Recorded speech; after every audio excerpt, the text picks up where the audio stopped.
Good morning, YTPC. Welcome back to Emerson Southern Forge. It's been a hot minute since I've been on. It's been kind of a wild 10 days. So that y'all know, big changes coming for Emerson Southern Forge. We are not moving to Florida. We're making a trip west. We're going to be in Denver, which is close to Florida if you zoom out far enough on Google Maps. But I have accepted a position in Denver, and I will be in Denver starting April 20th. So that was fun. The MuleTown Pipe show was last weekend. Excellent show. I want to thank, really specifically Ethan, who's just been reviewing the blends from ESF and doing a great job on YouTube with him. Pipes, Pours, and Pals, Nate and Justin took some of the blends to the smoking lounge with them, and they were sharing with some other people, and it was just really thoughtful of them to do that. I greatly appreciate it. At Noah's House, did another review of one of the ESF blends. I know he's got another one coming, and this is just the joy and beauty of the Instagram pipe community and the YTPC, and I just can't say thank you enough. I'll put links to everybody's, Justin and Nate's podcast, Ethan, his channel, Parsimonious Piper, at Noah's House. I'll get Noah's link. Just wonderful. Papa Bear's Pipes had my blends at the show. People said a lot of nice things. I'm sorry I couldn't go. Obviously, with being in Denver all week long this week, I got home Friday. It was a little bit of an interesting week. So, longest interview I've ever been in. It lasted 3 days. So, go with it from that. Anyway, today we're going to talk about some new things that are coming, and then we're going to do a blend for my friend Nathan. And this is why I love the pipe community. So Nathan knew from my videos that I love Acadian Perique. And we talked about making him a blend, and I was going to do it last week, and because I was traveling, I couldn't. So he found Acadian Perique at his local shop and sent me three tins of it. So, gosh, about the least I could do at this point is make a blend for him. So we're going to do that. And then I want to talk about some new tobaccos that I've got in that I ordered last week after the show. I was talking to Jay Furman, and I'm always trying to push the boundaries. I'm always trying to find that next new thing, that new flavor profile. So I ordered some more whole leaf products, and we'll see where we go. If you guys want to see them, I can share them with you. So first up, Burley tips. They're a little bit stronger than regular Burley. It says they have a really enhanced flavor, and I'm excited to get these shredded and see what they do. I have a couple ideas for some Burley blends that I think will be probably right up Ethan's alley. So we'll give that a shot.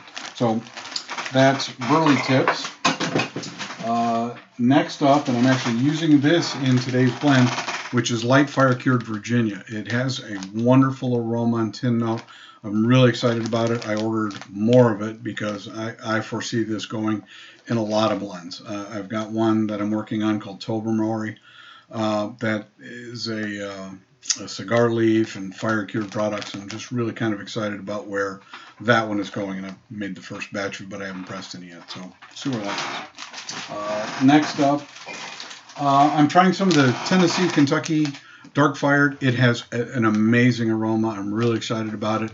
Again, the Tobermory is the first of a series called Off the Beaten Path, which these will be what I consider to be stronger pipe tobacco flavors. They're going to be very bold. They're going to be very out front, and I want to make them as cool and smooth as possible. So I'm working on it, but that's really what it is at this point. A new cigar leaf, Paraguay Doble. I was interested in this. It looked interesting. It does smell interesting. I've got a couple of pounds of this I need to get shredded. And this might be a new addition to the cigar leaf blend, or I might just go with something completely different. We'll see where it fits and how it works. Then I also got some black Fronto. Oops, tore that up. Some black Fronto. Excited about that. We'll see where that goes. I like the flavor profile of it by the description. We'll see once it gets shredded. I like the smell from the bag a lot, so I think this is definitely going to be in the Off the Beaten Path series. And then last but not least, some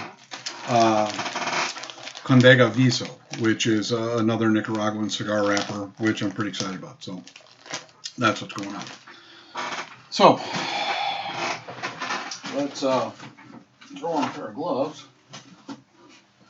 and let's get started on Archer's Navy for Nathan. So kind of excited about this. I do have 3 more blends coming. Benjamin on Prospero and Fortuna, or Touchstone and Prospero.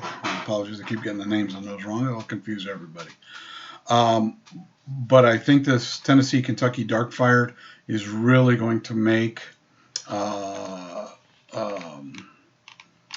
the Prospero what we're looking for, and also the light fire cured Virginia. I also have some dark air cured Virginia, which I'm working on, and I think that those are really going to make Prospero that burley forward that you want.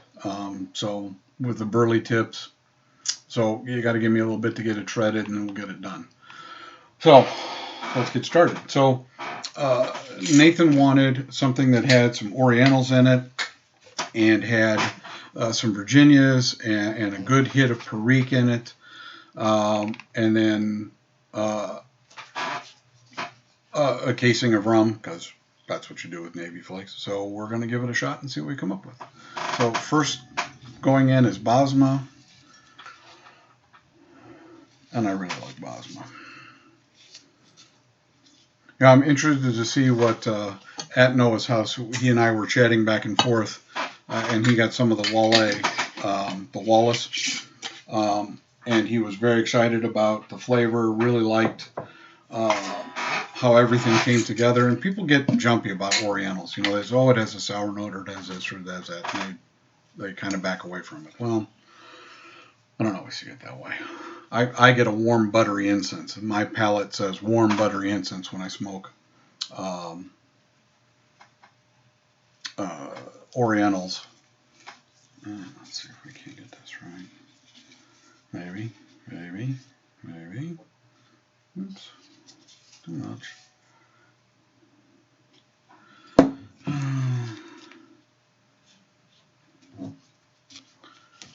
A little bit less.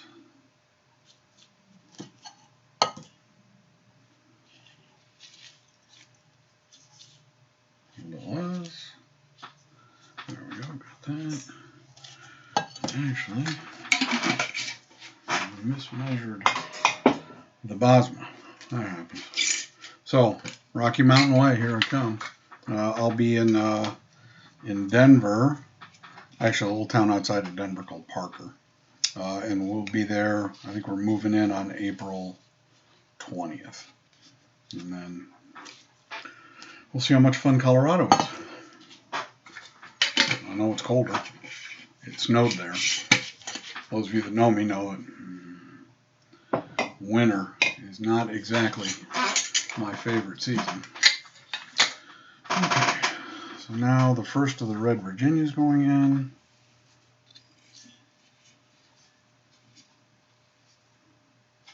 By the way, I found that if you're going to put any type of pipe tobacco in your keyboard, I highly recommend Virginias. They just seem to mellow the keyboard out. My X and Z key don't hardly work at all anymore, and I'm pretty sure that that's because of Virginias. So, just FYI.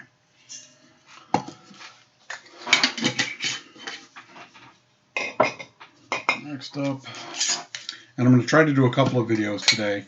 My friend Terry had asked for, he didn't really ask for it, but we were talking, and he's coming up on a milestone birthday. And I thought, you know, I could make him a really cool vapor. He's a vapor guy. He likes vapor a lot.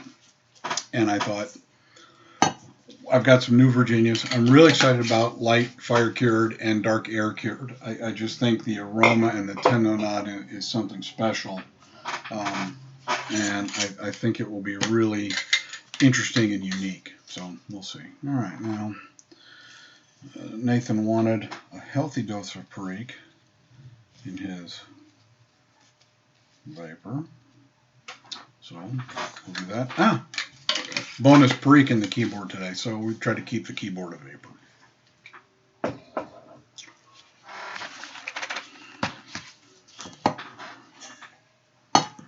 Well done, well done. And then here is the light fire-cured Virginia. What it smells like is very aged, very old Virginia. So it has a wonderful, wonderful tin note to it. And I think it's going to be something very special in this blend.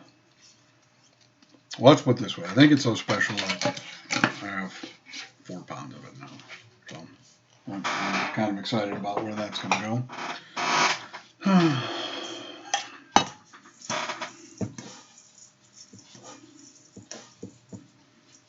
And this is going to have a really nice, warm, golden brown color to it. Once I get it all blended up. Kind of excited about this. We're already at the 11-minute mark. Sorry about that. I had to talk about new tobacco and moving to Denver. And I want you to know that not once while I was in Denver did I hear Rocky Mountain High by John Denver. You'd think that that would just be on a continuous loop somewhere. But apparently they're sick of it. Nor did I hear Rocky Mountain Way by Joe Walsh. You think maybe they know they live in Denver? I don't know. But if you can see this, really just a gorgeous looking blend. Very excited about it. Off camera, I'll put the rum on it, get it in the presses, see where it goes. And Nathan, if you're watching, thank you so much. I really appreciate the Acadian Perique, and I hope you enjoy this. You will be repaid in kind.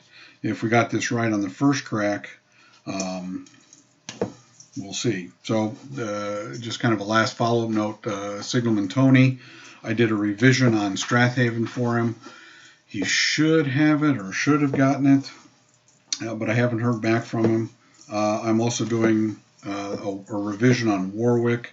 After talking to Eric, he really wanted a Navy, so I whipped up a Navy version of Warwick yesterday and got it in the presses, and we'll see. So anyway, first of probably a video or two today. Thank you all for coming as always. I really appreciate it. Again, just the YTPC and the Instagram pipe community, just the best places on the planet, and this is my little corner of the world. So thank you all very much for coming. If you have any questions, please drop a comment below. If you like the video, please hit like. Sorry it's been so long since the last one, but we'll get back to it. We'll be working on it now. In the process of moving, I'm going to slow down a little bit, but we'll get there. Anyway, thank you all so much. Smoke what you like and don't let anybody tell you different. Have a great day.